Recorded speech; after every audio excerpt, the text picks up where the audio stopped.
Hi, my name is Gerhard Schwad, and welcome to Selling Power TV. Today, we have the great pleasure of meeting with John Elsey. He is the CEO of Richardson.com. Welcome, John. Yeah, it's very nice to see you again. SPI and Richardson have merged into one company. How did it go? Well, so far, so good. I'm very excited to report progress. Has been tremendous. We've executed very well on our integration plans over the last 18 months or so. We've been working hard to bring the two legacy businesses together and create something very special in the marketplace. And I'm very pleased to report we're absolutely on track. And much of the integration and product development work that's been a key focus for us over the last 18 months is all coming to fruition and hitting the market now as we speak. So exciting times at Richardson Sales Performance. So how do you integrate two companies and have a new culture that's better than the sum of the individual parts? We were very intentional even before the integration and the acquisition was announced.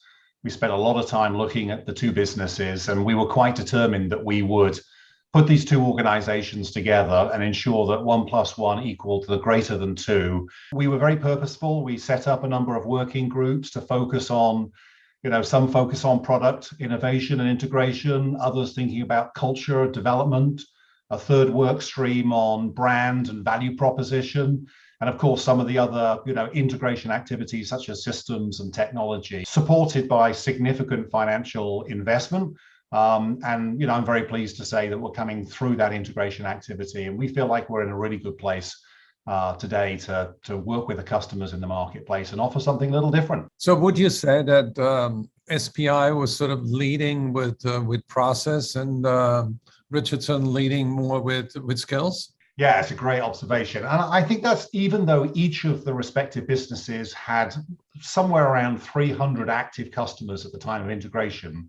Can you believe it? We only had one shared customer between the two organizations, which is quite incredible.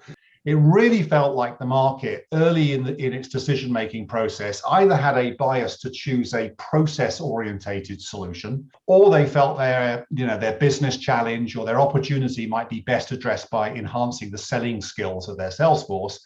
And so for us, the opportunity really has been to put the two organizations together and stop our customers having to force to make a choice to say you have to do one or the other, but how do we bring them together and actually offer a combination that's more powerful than the sum of its parts? And then you had the added complexity of adapting to COVID and move from an in-person model to an online model. About 6 months prior to COVID arriving, even though the economy was very buoyant, we had begun to see some signs within our customer base of some of the very biggest corporations making adjustments to their investments in anticipation of what they thought might be an economic correction. And they were beginning to put in place some travel restrictions. And so I turned to our product development team and I said, look, I want to have a really robust virtual solution. So we had the good fortune of starting that work about 6 months before COVID hit us. So I wouldn't say we were entirely ready for COVID, but we had done a lot of the legwork. And so we were able to make that pivot.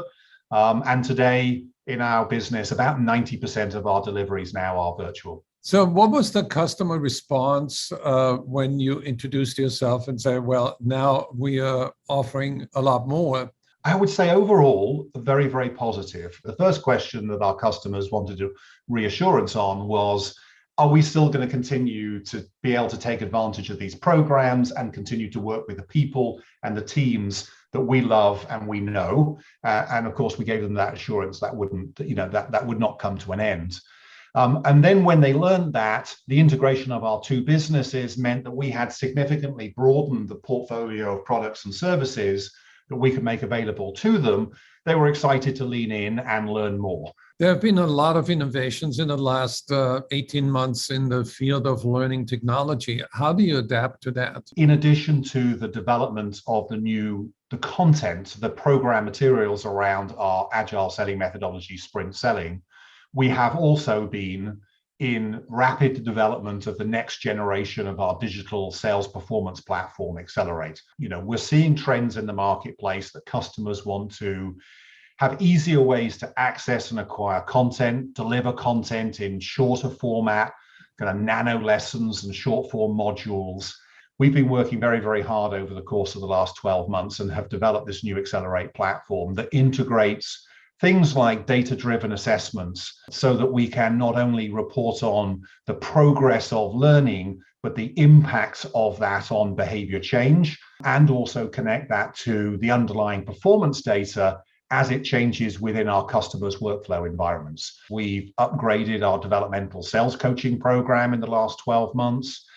We've also brought out a new sales management program, an opportunity coaching program, because there are kind of those three component parts, particularly around capability, long-term capability building of the sales organization, as well as pursuit and pipeline coaching.